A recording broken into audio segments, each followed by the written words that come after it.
And so I believe that social media is a lot more about sociology and psychology than it is about technology, right? It's not so much about Twitter. It's not so much about Facebook or YouTube. Your engagement strategies are not cross-medium. It's not like taking the same radio ad across all of the different stations, or the same television ad, or the same public relations strategy, the same press release to a whole wider audience.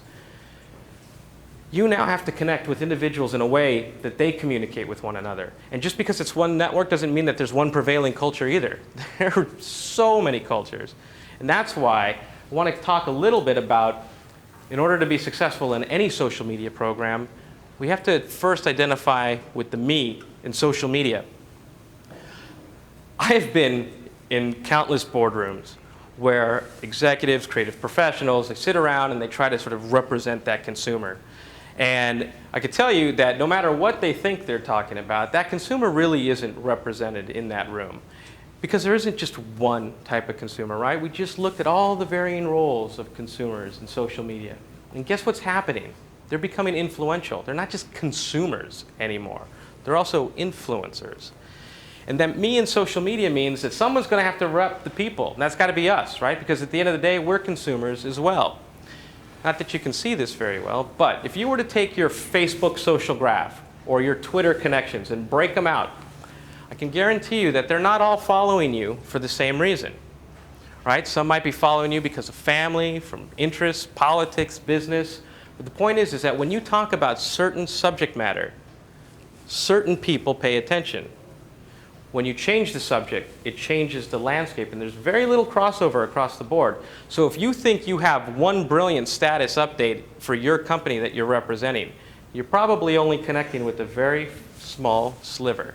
And so I believe that while content is still important, context has become king, not content. Meaning that you have to change your story in order to connect with these varying roles of social consumers that come to life with just a little bit of research. And so now what we're looking at, the social network of the future, is not going to be you connected to as many people as possible. It's going to be you connected to various contextual networks, or what I call niche works. People who are interested in a particular update. And there's a lot of thinking and speculation that this is actually what Google is working on. But judging by Google Buzz and Google Wave, not quite sure they have a good head start. But I'd like to introduce you to a deeper level. It's almost like Inception. We're going to keep going a few different levels here. We are now at the end of the 15 minutes of fame. It's yours to define now. Why? Because fame itself, celebrity itself, has been redefined. So to be internet famous isn't as hokey as it used to sound, right? Some of our friends who have made a better living at this than I have are now really famous based on what they've done on the web. And they've defined it for themselves. And consumers are starting to figure this out. And I'm not saying that everybody's trying to become famous. I'm just saying, think about this. People are not connecting online like they used to, right? If you were on Instant Messenger back in the day, or still today, you probably weren't willfully putting out your first name and your last name as your handle, as your username. You were probably like Wonder Woman 59 or Dark Knight 267. Those are mine, by the way. I didn't just make those up. But now here you are, front and center in the social web, and you want everybody to know it's you.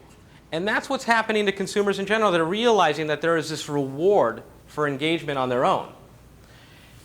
This starts to change, starts to take a whole new meaning. And I can tell you that this isn't just about an event image. I don't know if you guys can see it, but basically everybody has a notebook open on their laps. But this is what you're marketing to now. You are marketing to an audience with an audience with an audience. It's infinite. Meaning that people are starting to realize that they are connecting with individuals, not just who they know, but also who they want to know. Why? Because those people that they want to know represent something that they respect, something they trust, something they adore, something they can empathize with. And that's powerful. It's changing not just how we social network, but how we learn, how we share, how we discover. And this is why, as a marketer, you have to figure out now how to connect with someone who is so busy curating their own networking experience, not just for themselves, but for now this sense of responsibility for the people who are following them. How do you connect with that? right? Because I think we falsely assumed, whether this was true over the years or not, that you could come out with some very creative billboards, some very creative advertisements, some very creative public relations strategies, and you think that people are just waiting to hear from you, right? But in social networking, you can actually see they're not waiting for you. They're pretty busy on their own. I'll show you a screen that I think you'll appreciate in a second. But really, this is what we're competing for now, right? Attention. How is it that you learn about news, right? The Twitter news network. You don't have to tune into your local broadcast at 8 o'clock and 10 p.m. because chances are you already know news as it happened, just like the rest of the world. And when you want to find out about what's an amazing deal, well, you might call a friend, or you might go on Groupon, or you might subscribe to @earlybird on Twitter. Everything's changing, and so therefore we're competing for attention. But guess where we're having this battle? Right here. How many of you are on TweetDeck or Seismic? Something. All right. It's the slot machine of your attention. Because depending on how many people you're following, and don't know, it's not going to come up all sevens. I've tried. But what happens is that you learn, right? It's almost like this curated form of social recommendation. So no, it's not almost. That's what it is. So when a story appears in your stream, chances are you might click it. And if it appears multiple times, you're definitely going to click it because you have to see what's going on. You don't want to miss out. So as a brand, as an organization, as an individual, this is how you compete for attention. This is where you compete for attention. So knowing what it is that an individual sees on a daily basis because you are that individual, how are you going to change your strategy? Are you going to put an ad right here and hope that I click on it? Are you going to run a promoted tweet? Are you going to create a custom landing tab and watch how your world changes for the better? Or will you go on a horse? This is getting there, right? I mean, we could see how by creating a few customized videos for people on the social web, that tweets went from 1,600 to 61,000 the next day to 96,000 the next day, down to 16,000. We're going to talk a little bit about this in a minute. But they started to show what's possible, right? They kind of said, oh, but that's expensive. Engagement, talking to people every day, we can't afford that. We'll just turn it off. So again, remember, up, down. So we do that really well with marketing. We kind of look at it as a campaign. All right, what budget do we have left over from last quarter? Not much. Okay, we got to wait. We'll start next quarter. And we come up with these great ideas and we run them every quarter or however your cycles work. When in fact, what social media requires is you could still do your cool, killer, creative, and engagement and public relations campaigns, but what are you going to do in the meantime? I worked on this really interesting campaign recently, and I was at this dinner party, and somebody came up to me and they said, oh man, you know, like there was this really cool campaign by so-and-so, and I really loved it, and I said, oh, that was me. I totally worked on that campaign. And then he got all serious for a second. He goes, dude, you left me hanging. Like, what do you mean? He's like, I liked your page. I got all into it. I subscribed to the contest, you know. I didn't win, but I only assumed I didn't win because I never heard from you. But I got so into like the whole communication, the creative, that I just wanted it to keep going. But you kind of stopped talking to me. It's like, yeah, we did. And I actually even tried to keep going on my own dime for free just to keep people talking. But it's just the way it's funded, right? How businesses attack social is just how it attacks everything else. And there isn't necessarily a dedicated budget for social yet, right? We're kind of borrowing from other places. We're experimenting. But the point is we know it works. We just have to go out and get those answers to force pilot programs because otherwise, like Old Spice, it just spikes and valleys. When the real job is to cut through that, to stay pervasive and consistent and visible all the time. And I think we're starting to take social media for granted a little bit. We actually think that these people are waiting for us. It's actually an earned privilege To capture someone's attention is going to take much more than a discount and much more than a free offer or a chance to win. Because people are people. And I'm not going to sing Depeche Mode. And that just came up in my mind. But the social web is alive with real human beings. And we're already learning that they're becoming influential, right? And so the fifth element of the 4 Ps of marketing really is about people. And how are we factoring that into all that we do? And it's not just about marketing, it's about service, it's about ideation, it's about everything that we do as a business. It's all about social. And when you look at why people are following certain brands on, I think this one's Twitter, the number one reason is to get updates on future products, right? Not to get discounts, but to get updates. Number 2, to stay informed about activities of the company, right? Between those two, that accounts for almost, 60%. Third is discounts. Fourth is information on upcoming sales. So you can see that that doesn't even start to appear in the top 2. So it's still important.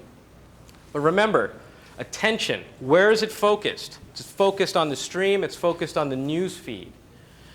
No brand is an island. They are not coming to your Web 1.0 website.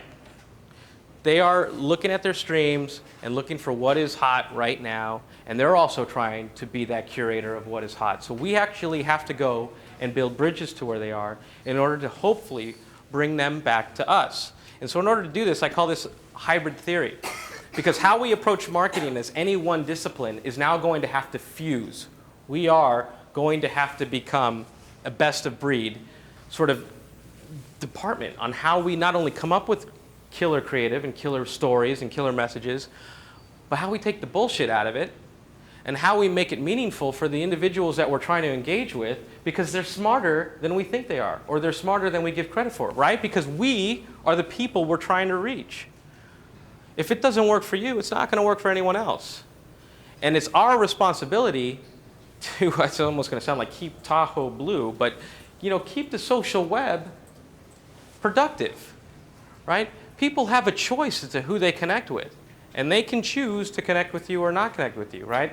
If you think that you have all of the friends and followers on Facebook and Twitter that matter, and if that's how you're measuring success, I can assure you that that's just a fraction of your potential, right? Even some of the biggest brands that have 3, 4, 5 million fans on Facebook, and they sell, I don't know, to hundreds of millions of individuals over the course of a year. It's still a small percentage of where they can be. So it's not about who you're connected to today. It's about who you should be connected to now and tomorrow. And in order to do that, it's a very complicated set of steps. But it all starts with relevance. It all starts with engagement. It all starts with connecting the dots, finding the right individuals with the right story in order to get them on board. Remember, the roles of the social consumer change. They always change. And it's not just one audience, right? How many of you had read that Jay Rosen essay, "We Are the People Formerly Known as the Audience"? All right, that's not enough hands. Go read it. And really what he's saying, it's his engage or die. It's his rallying cry. It basically says, stop as a media publishing company. Stop as a marketing company or as a brand. Stop trying to reach me like I'm a member of your audience. Stop treating me like a pair of eyeballs or a view. Connect with me, right? Because I'm worth it. And guess what? I'm connected to hundreds, or in some cases, thousands of individuals. So I think you want to pay attention to me. So people are always going to talk about you, so you might as well give them something to talk about, right? And the number one thing I hear about social media is, it doesn't scale. There's too many people out there. How do you do that? Well, if you follow the folks at HubSpot, they talk about this concept of inbound marketing. And inbound marketing is how do you get content to work for you when you can't be everywhere? So this stat is thrown around all the time. And I actually have seen the numbers, so I'll say it myself. And that is, if you don't know this already, YouTube is the second largest search engine in the world. That means that more people are searching for keywords in YouTube than they are in Yahoo. That's pretty powerful, because that means that they're probably searching for products, company names, whatever related to your industry. And what do you have that might show up in those search results? And Hopefully it's not just a janky flip cam video of you talking to your executive about how bitchin' he is. It's going to take